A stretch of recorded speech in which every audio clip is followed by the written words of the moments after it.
তো আমরা এখন পৌঁছে গেছি হাওড়া স্টেশন। হাওড়া স্টেশনে এসে দাঁড়িয়ে আছি, আর ওই যে ট্রেন ঢুকছে, বাবু আধ ঘন্টা লেট।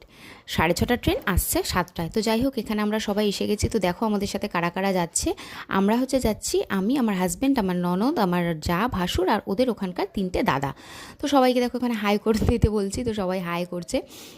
তো আমি তো ভেবেছিলাম যে ওখানে গিয়ে অনেক ব্লগ করবো, বাট যাই হোক কিছু করতে পারিনি। তার কারণ তোমরা আমার নেক্সট ব্লগগুলো দেখলে বুঝতে পারবে। আর এখানে দেখো আমরা ট্রেনে উঠে বসে পড়েছি। আর যেটা হয়, সেই 3টে 4টের দিক করে সব বেরিয়েছে, সবার তো খিদে পেয়ে গেছে। তো ওই জন্য যা খাবার এনেছিলাম, আমরা এখানে মুড়ি মাখা করছি। সবাই বাড়ি থেকে অল্প অল্প জিনিস এনেছিল, এনে এখানে মুড়ি মাখা হচ্ছে। কিছু বলো, কেমন লাগছে ঘুরতে যাচ্ছ? শুকনো শুকনো ভালো লাগা তোমার?